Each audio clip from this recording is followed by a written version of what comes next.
Sir இந்த எம்ஜிஆரை பார்த்து எல்லாருக்குமே என்ன தோணுதுன்னா, அரசியலுக்கு வந்தால் நமக்கு அரசியலில் பெரிய பதவி வந்துடும், நம்ம ஆட்சியை பிடிக்கலாம். எம்ஜிஆர் அப்படி இல்லை.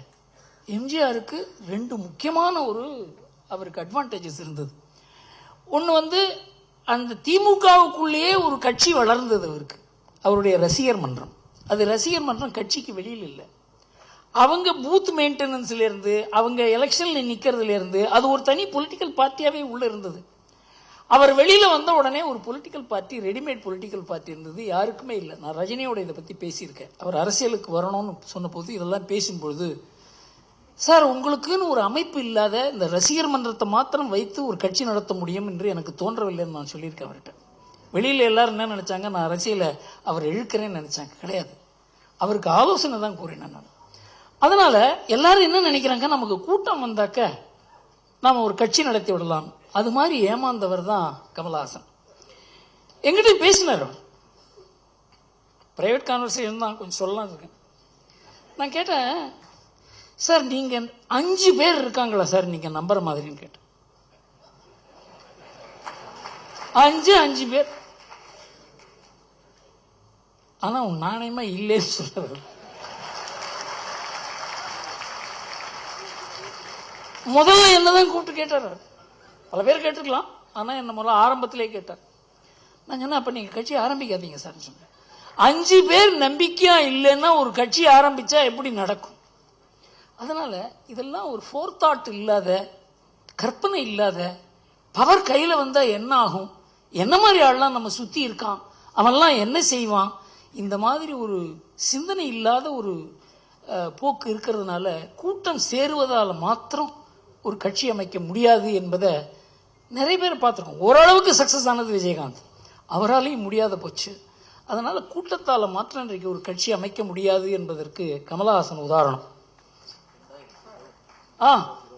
சார் 2024 பாஜக எந்த அளவுக்கு தமிழ்நாட்டில் ஒரு ஈர்ப்பை காமிக்கிறதோ அதுக்கு தகுந்தபடி 2026 பாஜக அண்ணாமலையை ப்ரொஜெக்ட் பண்ணும். சார் ஒரு ஆளை ப்ரொஜெக்ட் பண்ணுறது இப்படின்னு சொன்னாக்க, இப்போ ராம்தாஸ் கூட தான் அன்புமணியை ப்ரொஜெக்ட் பண்ணுறாரு.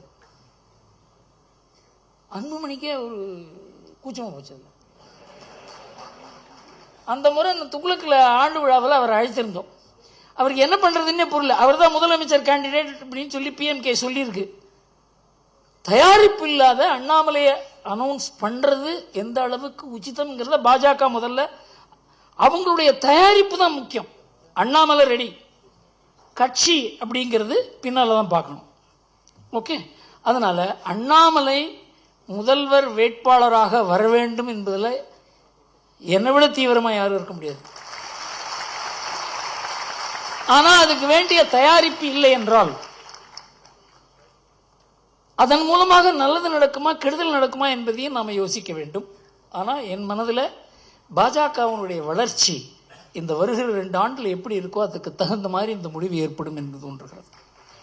எடப்பாடியை பற்றி கேட்டாங்க. எடப்பாடியை பொறுத்த வரைக்கும் அவர் என்னால் புரிஞ்சிக்க முடியல. ஆனால் ஒன்று மாத்திரம் நிச்சயம், பின்னால் அது கொஞ்சம் டீட்டெயிலாக சொல்லலாம்னு நினைக்கிறேன்.